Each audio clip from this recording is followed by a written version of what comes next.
ঢাকায় প্রচারণা ও গণসংযোগ করছেন জামায়াতে ইসলামী, এনসিপি স্বতন্ত্র প্রার্থীরা। যাচ্ছেন ভোটারদের দ্বারে দ্বারে। পরিবেশ নিয়ে অভিযোগ থাকলেও তারা সবাই জয়ের ব্যাপারে। সময় খুব বেশি নেই, তাই ভোটের মাঠে মরিয়া হয়ে প্রচার চালাচ্ছেন সংসদ নির্বাচনের প্রার্থীরা। গণসংযোগের পাশাপাশি পরস্পরের দোষারোপ আর কথার লড়াই চলছে সমান তালে।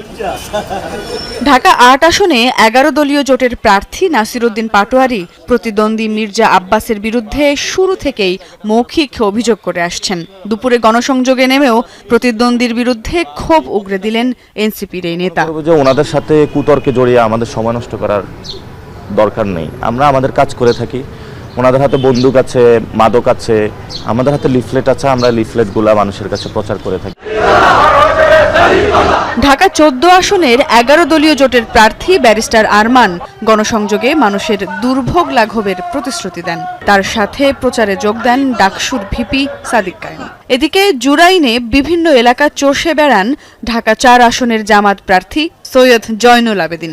এ সময় নারী কর্মীদের ওপর হামলার অভিযোগ ও সুষ্ঠু নির্বাচন নিয়ে শঙ্কা প্রকাশ করেন তিনি। যেভাবে অস্ত্র উদ্ধার করা দরকার ছিল, তারপরে সন্ত্রাসীদের গ্রেপ্তার, এরপরে আপনার কালো টাকার যে ব্যবহার, এই সব বিষয়গুলোকে অ্যাড্রেস করে যেভাবে নির্বাচন কমিশনার এবং প্রশাসনের দৃষ্টি দেওয়া দরকার ছিল, সেটা আমরা আসলে দেখছি না। আমরা মনে করি নতুন বাংলাদেশের জন্য রাজনৈতিক ঐক্য খুবই জরুরি এবং আলহামদুলিল্লাহ হায়ের পক্ষে যে পরিমাণ আমরা সমর্থন দেখতে পাচ্ছি, আমাদের দৃঢ় বিশ্বাস 12 ফেব্রুয়ারি গণভোটে 2/3 সমর্থন নিয়ে ভোট জয়যুক্ত হবে ইনশাআল্লাহ।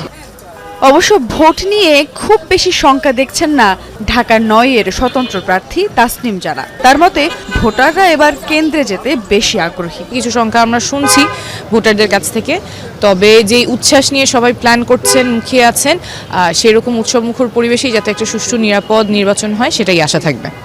শেষ সময়ে এসে ভোটারদের ভাবনা সার্বিক নিরাপত্তা নিয়ে। চাঁদাবাজি ২ নম্বরে আপনাদের রাস্তাঘাটে খুব সমস্যা। পুরানো এলাকা পানি উঠে বৃষ্টি আসলে ঘরবাড়ি তলায় যায়, এর মেন সমস্যা, গ্যাসের সমস্যা।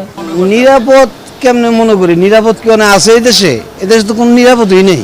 গ্যাঞ্জাম, গ্যাদারিং, মারামারি, পিটাপিটি না করার জন্য আমি সবাইকে অনুরোধ করব। আগামী ১০ ফেব্রুয়ারি সকাল ৭:৩০ পর্যন্ত এভাবেই চলবে প্রার্থীদের গণসংযোগ। সুমাইয়া ঐশী, যমুনা নিউজ, ঢাকা।